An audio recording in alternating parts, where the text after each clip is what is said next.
ऐसे कई घटनाओं में हमको दिखाई दिए हैं, ऐसा देखा है। वो निर्भय होकर, कोई भय नहीं लगा, ऐसा देखा। जैसे एक बार 3 बजे हम शौच के लिए कमंडल उठाया, तो जंगल में जाना होता था, कोई शौचालय की ऐसा, वो तो अभी कुछ वर्षों से शौचालय का ऐसी व्यवस्थाएं बनी नहीं, तो ग्रामीण आदि देशों में कहीं शौचालय पूरे नगर में नहीं होती थी, वो तो अभी व्यवस्थाएं हुई। तो कमंडल लेकर शौच के लिए निकले तो देखा कि गांव के बाहर एक नववधू लोटा लिए शौच के लिए जा रही। तो हम खड़े हो गए कि ये जिस दिशा को जाए उससे विपरीत दिशा में हम, वो खड़ी हो गई। फिर विचार किया कि हमें लगता है ये यहीं शौच में बैठना चाहती, तो हमने रफ्तार बढ़ाई।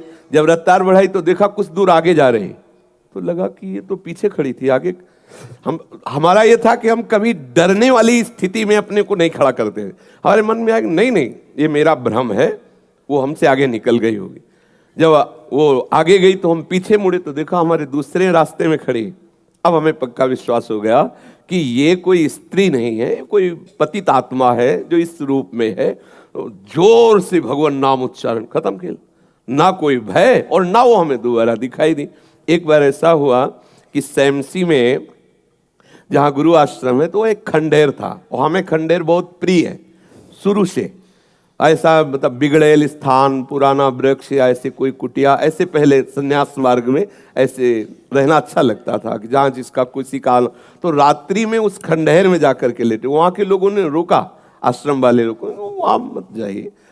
हम सोचा आश्रम के कई लोग यहाँ लेटते हैं तो बातचीत करेंगे, इसलिए एकांत।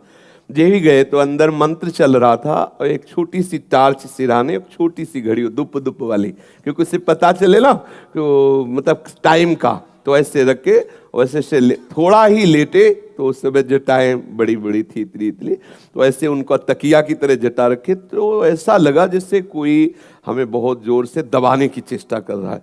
तो ऐसे देखा तो मुझे स्पर्श जैसा भी हुआ कि जैसे कोई कड़ा हाथों में एकदम। ऐसा कैसे हो सकता है?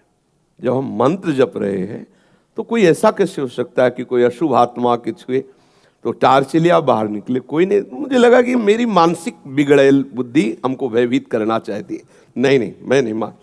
एक मन ने कहा यहाँ से हटके, वहां से हमको जिद्दी स्वभाव था, नहीं देखूं कैसा क्या।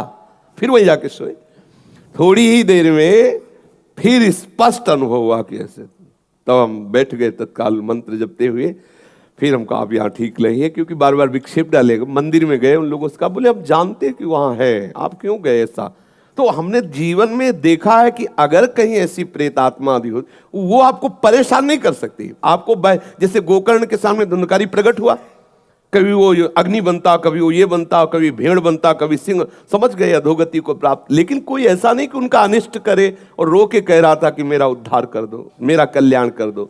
तो ये प्रेत आत्माएं भगवत धाम वासी, भगवान नाम जापक, वैष्णवों के प्रति अपना कल्याण करने के लिए आती हैं। किसी को भी कभी घबराना नहीं चाहिए। यदि कभी ऐसी परिस्थिति हो तो उच्च स्वर से नाम कीर्तन करने लगना, विश्वास करना, तुम्हें छू नहीं सकता कोई। ये हम इसलिए सत्ता नहीं मानते। जैसे कभी कोई प्रश्न करता है तो कह देते मेरे भगवान ही भूत रूप में आए। ये एक स्थिति है, एक भावना की स्थिति जो सत्य भावना है। वासुदेवा सर्वमिति, तो सब प्रभु ही है, और सच्ची बात सब प्रभु ही है। लेकिन ये जो अगर हम उस स्थिति को नहीं पहुंचे तो पक्का समझ लो कि अगर प्रेत योनि का कोई भी जीव तुम्हारे सामने आता है और तुम भगवान नाम जप कर रहे हो तो तुम्हें कभी परास्त नहीं कर सकता।